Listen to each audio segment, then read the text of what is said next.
We associate the Tower of London today to be a site of immense pain, torture and execution during the Tudor era. Throughout its long and diverse history, it's been a castle that's played a huge number of different roles, from being a royal menagerie to a site of execution during the Second World War.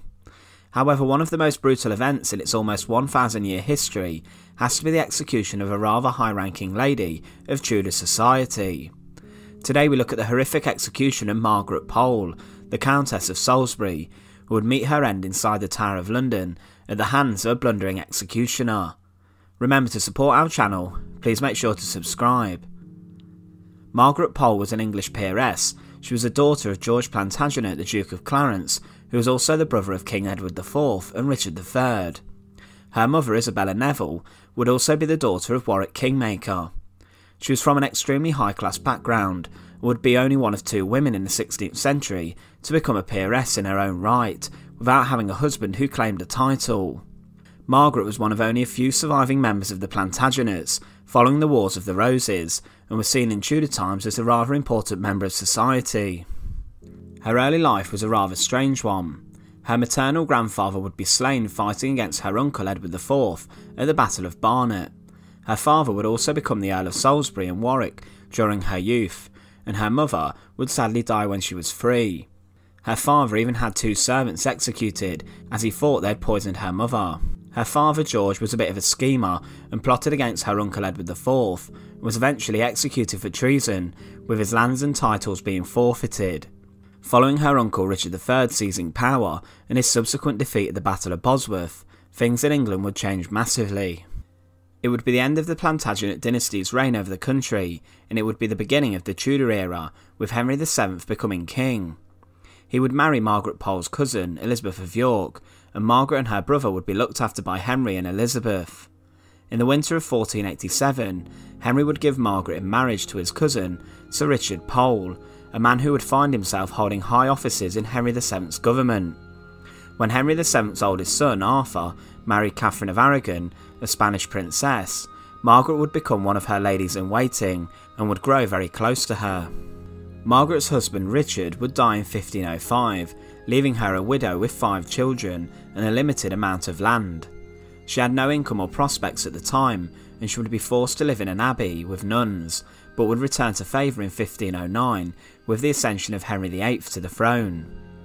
When one of England's most famous kings, Henry VIII, came to the throne, he would marry Catherine of Aragon, his brother's widow, and once again Margaret would become one of her ladies-in-waiting. Parliament would restore some of her brother's land to her, and she would become the Countess of Salisbury. She was rather successful in managing her lands well, and she was a rather prominent supporter of the new Renaissance ideas, being a promoter of learning and new scholars. Her sons were also rather successful, being members of court, and things genuinely looked promising for Margaret. Her own favour at court would vary, with disputes with Henry VIII over land. However, she would be appointed governess to Henry's daughter Mary, soon to be Bloody Mary or Mary I. She grew close to Mary and would stick up for her, even when she was declared a bastard following Henry VIII's new marriage to Anne Boleyn. Margaret's son would publicly speak out against Henry's treatment of Catherine of Aragon, and this greatly impacted Margaret's position in court and within Mary's entourage. She would refuse to give Mary's jewels back to the king, and would be labelled a fool with no experience by Henry following the breakup of Mary's household. Reginald Pole, Margaret's son, had risen through the church's ranks during the reign of Henry VIII and would warn against his marriage to Anne Boleyn. He would go on to publish statements denouncing Henry VIII's policies, and this was a huge insult to the king, who now wanted to wreak havoc and revenge onto the Pole family. As Margaret Pole and her sons still technically had Plantagenet blood, the dynasty that Henry VII ended at the Battle of Bosworth, she could have been interpreted as a viable threat to Henry's throne.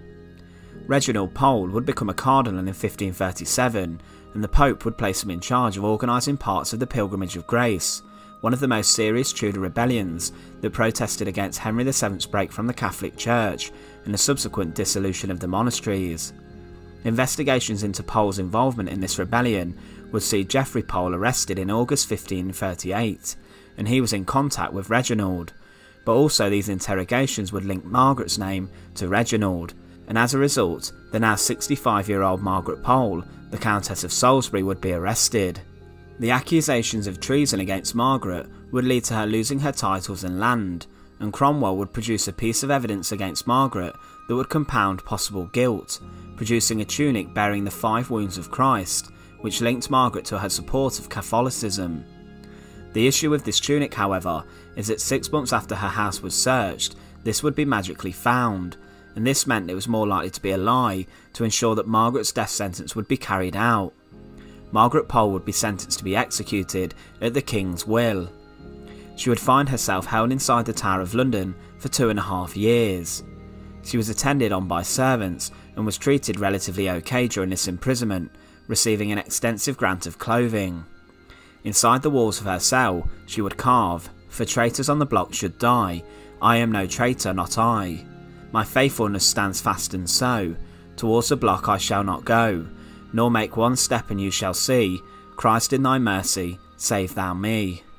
On the morning of the 27th of May 1541, Margaret Pole was informed that she was to die within the hour.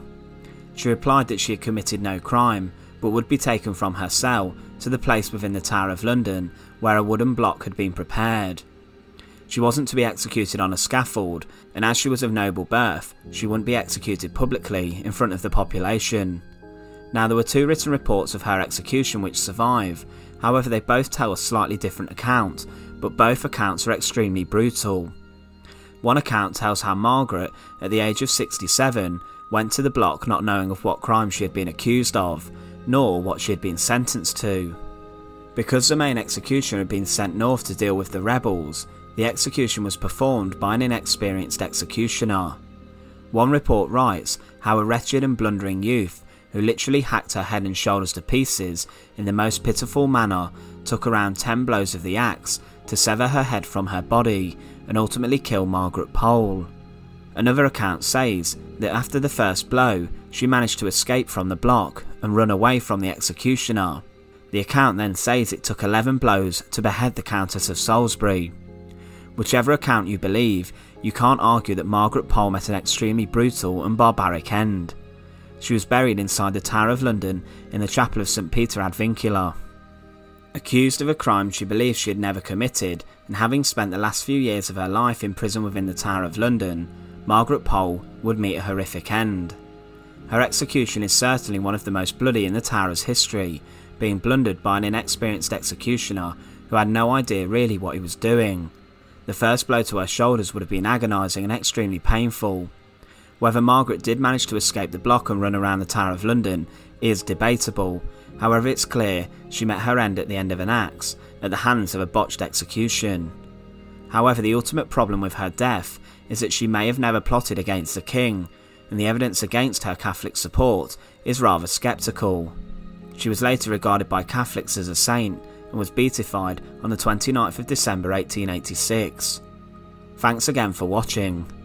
To support our channel, please make sure to subscribe, and once again, thank you so much for watching.